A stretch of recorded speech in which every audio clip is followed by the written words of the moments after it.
Hello friends, welcome to my channel Diyan food and lifestyle. আজকে তোমাদের সাথে একটা দারুণ ওয়েট লস রেসিপি শেয়ার করছি, পনির তাওয়া ফ্রাই। এটা আমি সম্পূর্ণ নিরামিষ, পেঁয়াজ রসুন ছাড়াই বানাবো। তো চলো আমি কিভাবে খুব কম ইনগ্রিডিয়েন্টস দিয়ে পনির তাওয়া ফ্রাই বানাই দেখে নেওয়া যাক। আমি এখানে পনির নিয়েছি, পনিরটা আমি চৌকো করে কেটে নেব, একটু বড় বড় পিস করে কাটতে হবে।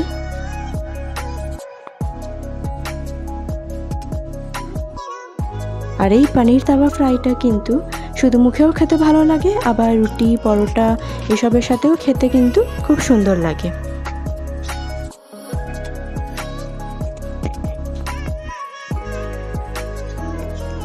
তো এই দেখুন, এরকম বড় বড় পিস করে আমি পনিরটা কেটে নিয়েছি। এবারে আমি একটা মশলা তৈরি করব, যেটা দিয়ে পনিরটা ম্যারিনেট করতে হবে। তো আমি এখানে প্রথমে টক দই নিচ্ছি। টক দইটা আমার ঘরে পাতা টক দই, একটু জমাট টক দই হলে ভালো হয়। আমি মোট 3 চামচ টক দই নিয়েছি। এবার এর মধ্যে দিচ্ছি 1 টিস্পুন হলুদ গুঁড়ো, 1 টিস্পুন লঙ্কার গুঁড়ো। এটা কাশ্মীরি লঙ্কার গুঁড়ো, সেজন্য ঝাল হবে না, শুধু কালারের জন্য। আর দিচ্ছি 1 টিস্পুন জিরে গুঁড়ো, 1 টিস্পুন ধনে গুঁড়ো, 1 টিস্পুন গরম মশলা গুঁড়ো, 1 টিস্পুন লবণ। আর এখানে কাসুরি মেথি পাতা দিচ্ছি। কাসুরি মেথি পাতা দিলে কিন্তু পনির ফ্রাইটা খুব ভালো হয় টেস্ট। এবারে মশলাটা খুব ভালোভাবে মিক্স করে নেব। দিয়ে এর মধ্যে আমি দিচ্ছি একটু অল্প করে চিলি ফ্লেক্স।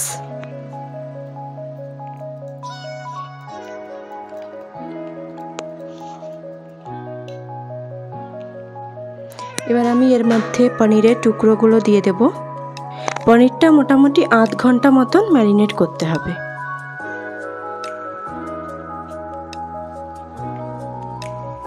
খুব হালকাভাবে মিশাতে হবে যাতে পনিরগুলো ভেঙে না যায়।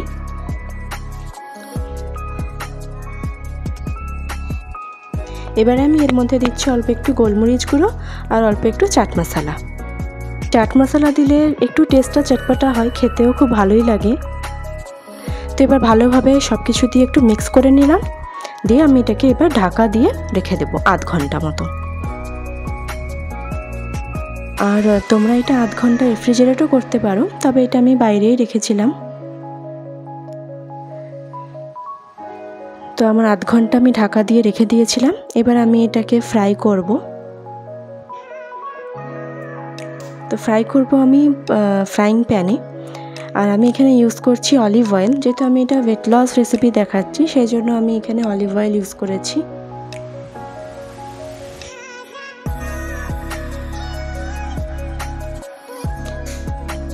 তো আমার তেলটা গরম হয়ে গেছে। এবার আমি এর মধ্যে পনিরগুলো দিয়ে দেব। আর এটা কিন্তু লো টু মিডিয়াম ফ্লেমেই ফ্রাই করতে হবে, নয়তো পনিরগুলো কিন্তু পুড়ে যেতে পারে। খুব একটা বেশি সময় লাগে না, 5-6 মিনিট মতন ফ্রাই করলে এটা হয়ে যায়। তো আমার একদিক ফ্রাই হয়ে গেছে, আমি এবার সবগুলো পনিরকে উল্টিয়ে দেব।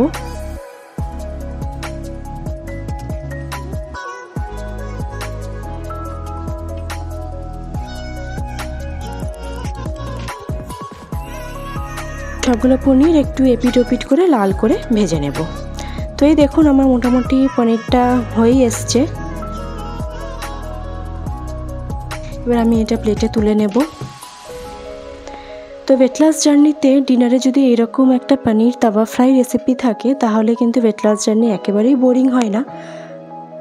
আর এই পনির তাওয়া ফ্রাইটা তোমরা সার্ভ করতে পারো স্যালাড দিয়ে। তো আমি আজকে এটা সার্ভ করেছি বিট, গাজর, শসার সঙ্গে। তাহলে খুব সহজ একটা ওয়েট লস রেসিপি তোমাদের সাথে আমি শেয়ার করলাম। তোমরাও বাড়িতে ট্রাই করো, আর কেমন লাগলো অবশ্যই কমেন্টে জানিও।